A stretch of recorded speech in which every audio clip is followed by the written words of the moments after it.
That's got to be a banger right there. In 2011, this job posting was uploaded to Craigslist and feed a few cows somewhere in southern Ohio in exchange for $300 a week. It ended up being one of the most notorious cases of ad-related crimes of the decade. Someone older and single preferred, but we'll consider all. Relocation a must. You must have single preferred. Have a clean record and be trustworthy. This is a permanent position. The place is secluded and beautiful. It will be a real... It's good that y'all were never in potential danger from this one, because y'all are not looking for no job, buddy. Getaway for the right person. Job of a lifetime. Include name, age, phone number, and email. Hey, y'all good on this one. Some of the men who responded to the ad were interviewed directly by a man along with his 16-year-old accomplice, Brogan Rafferty, whom he referred to as his nephew. Jack and Brogan? Brogan? Who made it to the interview stage said they didn't notice anything strange about Jack or his so-called nephew, and that they just looked like a couple of farmers who needed someone to look after their land. After breakfast, he rode with Jack and Brogan to a remote wooded area near Akron. Immediately after getting out of the car to survey his surroundings, Davis heard a clicking sound. He turned around to see Jack pointing a gun at him. But before he could react, Jack shot him in the elbow. Despite the wound, Davis managed to escape. He ran for his life for 7 hours through the woods, eventually finding a house and asking the owner for help. 7 hours of running. I'd have died 2 minutes in. They called 911, and news about the incident began to spread. Middle-aged men with limited family ties and lured them to an isolated location under the appearance of a life-changing job opportunity. Why? Later robbed them of all their belongings and shoot them on the spot. This pattern explains why certain candidates were rejected. Just evil for no reason. Wait, are they still on the loose? Hold up. Hold on, I take back what I just said. During the interview process, such as 58-year-old Ron Sanson, which led them to the home of a man named Joe Bice in Akron, Ohio. I thought they was about to say Joe Bart for me. I was like, what? Named woman in her 20s who had also applied for the job. During the investigation, police I was like, Joe, what was you doing? You was killing people in 2011? Craigslist ad, which led them to the home of a man named Joe Bice. But I could have sworn about to say that. Akron, Ohio. He responded that he only knew him as Dutch. You ain't Dutch Vanderlyn, man. Stop. What year was this? This was about 2011. This is like a year. This was like a year after Red Dead 1 came out. This dude was wanting to be Dutch so bad. Well, let me stop talking until I see what happened to him.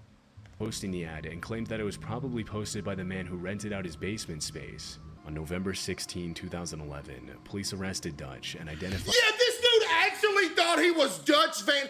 This dude played Red Dead 1 as soon as it came out, and this dude was trying to cosplay as Dutch Vanderlyn from Red Dead 1. So I'm gonna go on Craigslist. What a dummy, man. Davis immediately confirmed that this was the same man who had interviewed him at the restaurant and shot him in the woods. Apparently, Richard Beasley had fled from the police and used different identities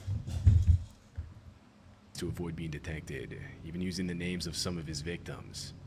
A fourth victim, a 47-year-old man named Timothy Kern, was found dead. They just killing people just to do it, bro. That's crazy. In 2013, Brogan Rafferty was sentenced to life without parole, and Richard Beasley was sentenced to execution, a contributing role to the sketchy connotation that Craigslist carries nowadays. That's crazy, man. People just be able to be evil. For legitimate reasons, it was also notorious for scams and other illegal activities, which is why Craigslist completely removed the section in 2018. Chad, is Craigslist still a thing? This particular ad was posted by a person claiming to be a serial killer. Disturbingly, the post mentioned 2 public officials by name, and the person who uploaded the ad said that they would strike again. The ad read, Tulsa Murder, an employee of the Department of Corrections, and Judge Glasgow. Mom, I know you did not just come in here and type recap in my chat. Yo, Mom, I know you did not just type recap in here. I'll cut this stream off. My mom just came here to type recap. You gotta be kidding me. She rage baiting, bruh. According to the police, there had been no recent crimes that matched. Chad, did one of y'all send this? Be honest. We're gonna crack this case right now. Was it one of y'all? It's still possible the post could have been legit. The homicide unit claimed that they had seen a similar situation before when a 918 number texted random people whether this was just some sort of revenge hoax or if something much more sinister was going on. Crazy. Chat, Craigslist back in the day was In August crazy. of 2014, an 18-year-old girl named Haley Turner posted a Craigslist notice looking to be abducted and taken away. Run that by me again, Big Chillin'. and that she was going to get out of her car to see if he was okay. A few No! seconds later, Haley uttered the words, "He has a gun," and the phone was suddenly disconnected. Who drove to the area just north of Ohio in Bedford Township. It sounds like the dude that kidnapped her made the ad to cover it up.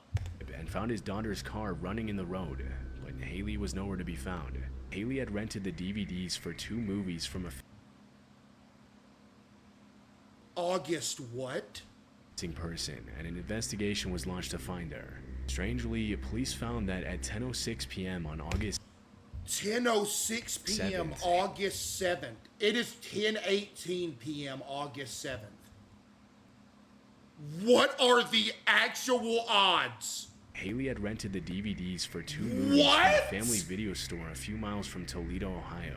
A local resident found Haley standing at a random corner holding a puppy and It's a sign, Chad. Y'all better lock y'all's doors tonight. Hey, that might be a sign right there. Y'all better lock y'all's doors, Bubba.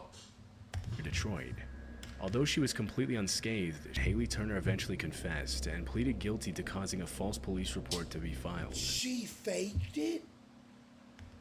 She was sentenced to 3 years probation and 1 month of community service, but these posts have since been deleted and are no longer publicly available. Man, they had me over here worried, Chad. It revealed that one man did actually respond to the ad instead of communicating with him. Can we investigate the guy that responded to the ad? The fact that someone responded to this ad and was willing to carry out the abduction of an 18-year-old girl for money after 10 months of unemployment and the future looking even more grim, I'm willing to consider allowing my backyard to be used for body dumping. Call it a private burial if you prefer. I could probably take a half-dozen bodies without arousing the attention of neighbors. I'm not getting involved in any shenanigans with Omar wannabes. Buddy, you are getting yourself involved with shenanigans already. What? Lock him up. Be a I've heard enough. participant in or any accessory to any sort of crime. Price is negotiable. Serious inquiries only. Anything but get a job. Oh my goodness. This goober didn't want to get a job so bad, he was going to start charging people to bury bodies in his backyard. Oh my goodness, anything but get a job, man. The link in the Craigslist ad leads to a blog post written by a man named Gnome Sane. Docs! The article goes deeper into the reason He ain't sane, buddy, let me tell you. why he uploaded the ad to Craigslist and what he hoped to accomplish with his underground causes has created a lot of online speculation. Using his backyard as a body dumping location would have been perfectly legal, such as burying people who had been murdered. This has made That some is people think weird, that the only dude. reason why he mentioned that he wouldn't get involved with any crimes in the first place than getting involved in much more shady body dumping business behind the scenes. Or do you know what it is, Chad? I just cracked the case wide open. He killed somebody before and buried somebody in his backyard. So he all of a sudden want people to bury everybody in his backyard. So when the police finally find out who he killed and they check his backyard, they're going to check his backyard and find all them bodies, but they're going to find the one that he killed, but he's going to pass it off as I done buried everybody back there, so it has nothing to do with me. I mean, 10,000 IQ move. Gnome Sane made in the Craigslist ad are true. In I 2009, need to go be a detective, man. it was legal for ordinary citizens to abstain from who explained that she was actually looking for a, quote, silent assassin for an eradication task. Oh, She no. told the candidates that she was offering $5,000 to anyone who would eliminate a 56-year-old California woman named Carol. Ma'am, $5,000? Ain't nobody killing somebody for $5K.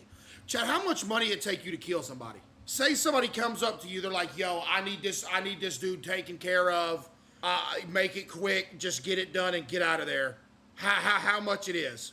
Yo, let's get an investigation on the guy that just said for free, by the way.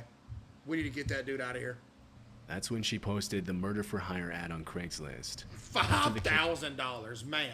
Golly. Candidates all reported the ad to the police. Investigators tracked down Anne-Marie Linscott. This wasn't the first time that Anne-Marie became obsessed with a romantic interest.